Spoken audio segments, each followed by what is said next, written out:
So the three GLOs I am going to talk about are community contributor, effective communicator, and complex thinker.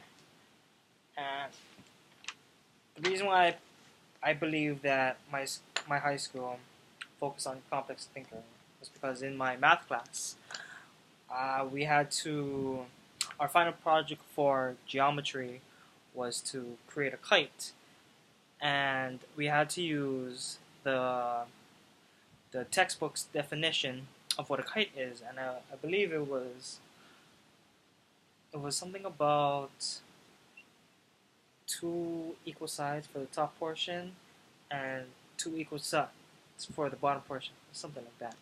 And it was me in a group, and we had to create a kite. So we made that we made that kite with like chopsticks and paper, but we found out that it wouldn't fly because of the 2D plane, because it was just flat, and then the wind would just blow it all around like a piece of paper, and it wouldn't be stable. So me and my group member, we thought about making it into a XYZ axis, so it has a 3D model, and we did that by kind of like bending it forward like this, so the kite was flat. Oh well, the kite wasn't flat. It was bent forward like that. So it was bent forward like that because the wind will push it up and it would stay afloat until it could fly. We ended up having an A plus extra credit because we were the only group that was able to fly a kite without any problems. We just lifted it up and then boom, it was flying.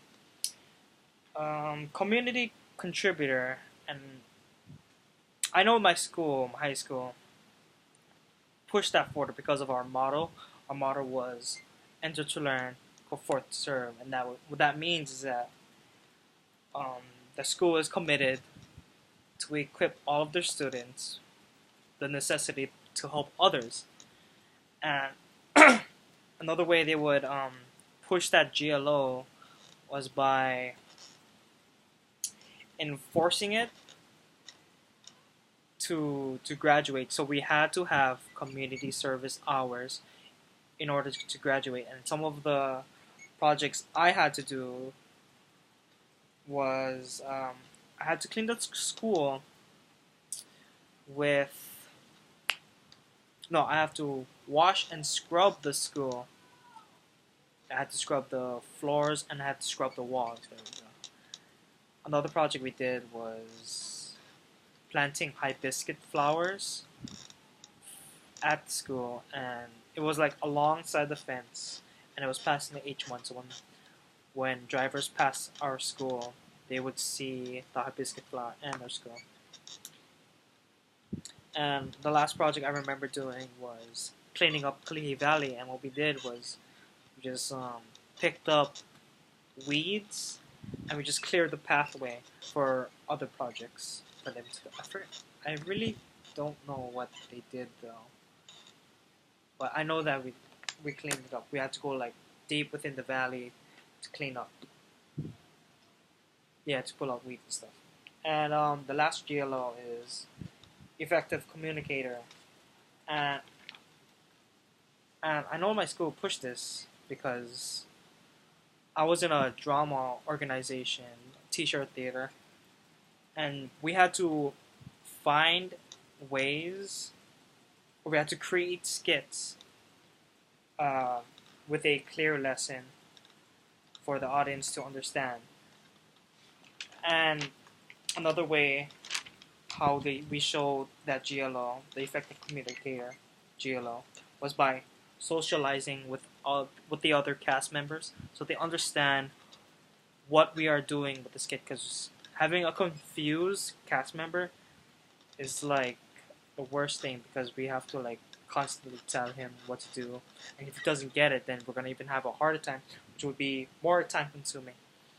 And um, I was also in the teaching academy, and I had to use different teaching strategies so the other students could understand. So one of the lessons I had to do was a sign language lesson, and I made it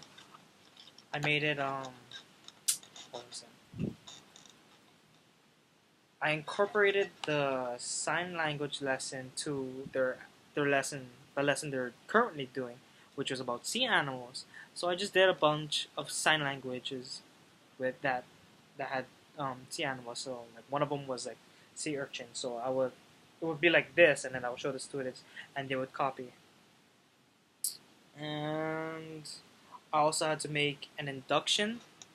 I mean, no, I had to made a speech for an induction, and for that I had to like write the whole speech, and then creating like complete sentences without any grammar mistakes. And I had to strategically place it so it would be more fluent when I said it during the induction.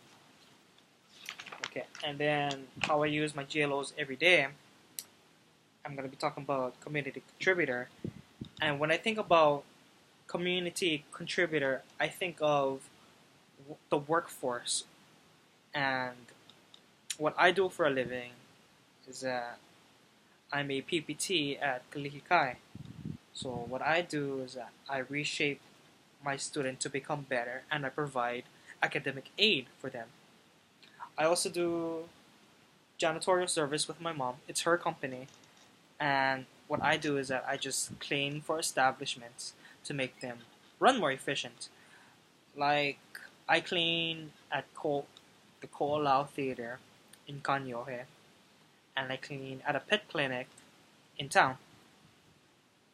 Two examples for effective communicators is when I'm arguing with my girlfriend, and I try to make her understand why and how I got mad.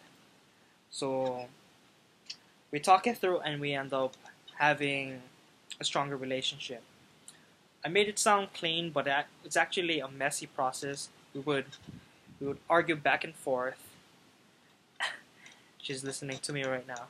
We would argue back and forth, and we would yell at each other, and we would stop talking, and then we would come together and then talk about our problem. It's yeah, I think it goes well. Like, we're still together. Like 2 years this year, so congrats to us, almost. And another way to become effective communicator throughout an everyday life is playing video games, such as League of Legends. So when you have a group of team members, you have to talk to them or which role you're gonna play. Like, there's a top lane, there's a middle lane, there's a bottom lane, and then there's a jungle. One person goes on the top, one person goes in the middle, two people go on the bottom, and one person's all around in the jungle. And then you would also have to communicate throughout the game, so that if someone was coming and he was going to kill you, you would let the other person know, so that you can be strategic and make a plan to kill them. And if you kill them, you get more gold. If you get more gold, you have better equipment. If you have better equipment, you have an easier time beating other opponents. And you also have to keep in mind that positive encouragement towards your teammates is also good, because it boosts their spirits and it gives them self-confidence. So if they have self-confidence, if they're confident in themselves, they are less prone to make mistakes.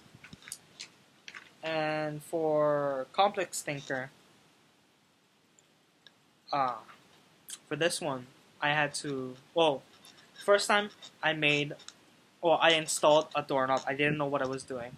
So I studied all the parts, and I tried to figure out, okay, where does this part go? Because I look at the diagram, and I just see it, and then I don't understand, so I had to figure out by myself. So what made the installation go more smoothly is that I had to think, where does this part go, and why does it go there? and I ended up fixing the doorknob, so now I know how a doorknob works. And another way, or another example for complex thinker was to figuring out the most efficient way to set up my the cable wires, because I had issues where every time I plug into the outlet, it would spark up sometimes, and I was curious why would always do that, and I found out that having too much stuff, the fuse box will spark it up, and that's bad because if the sparks go into something flammable, then you can burn your house down. So I fixed that up the best way I can by buying another power outlet, um, power extension outlet, and then putting it in a different area. So now it looks nicer in my house.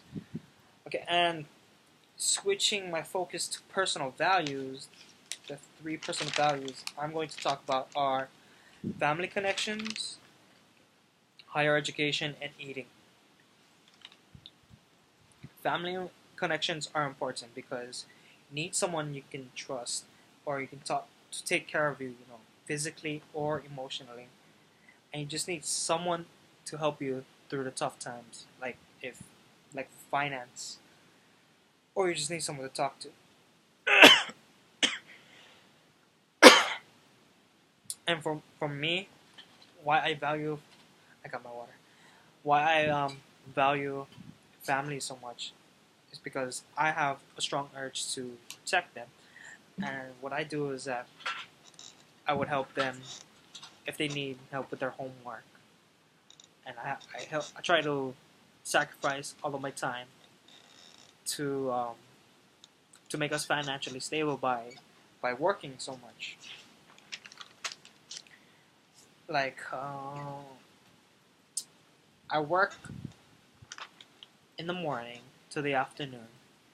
Then when I have my free time, I would sleep, and I would wake up around 8 or 9, and then I would go back to work, and I would work all the way until the morning time around 4 or 6, and then I would go to my other job at 8, and it will be like that throughout the week, and then I have the weekends off. Okay, and then my second personal value is higher education. I value higher education so much because I'm afraid that I won't be financially stable in the future because the inflation is going up, meaning the money, the value of money going up, and things are gonna get expensive in the future. And I know that that's gonna be a fact. So I want to finish college so I can become a teacher and have a stable income. And another reason why I value higher education is because I'm just excited to become a teacher, and I want to have a classroom of my own. The last reason why I why I value higher education is because my grandmother doesn't have any grandchildren who finish college, and I just want to try to be the first one to finish. Even though my older sister is very close, I think she's graduating this year, I believe. And the last personal value is eating. It's just a necessity. For me, I can't function or I can't even do any activities if I don't eat. Like I really have a hard time to work if I didn't eat, or if I don't have any energy to do to do my home to do to work out or do my homework. My girlfriend's laughing at me because it's true, because I eat a lot. And finally, it's just your responsibility to take care of yourself by eating the right things like fruits and salad.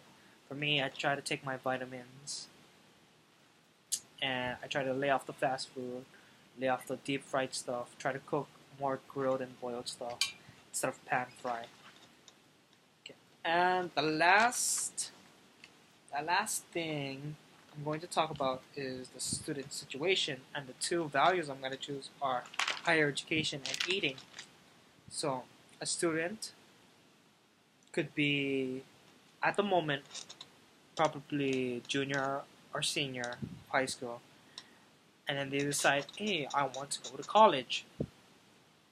And they can pursue that idea by going to a counselor and asking him questions like, oh, which college would be the best college for me to go to?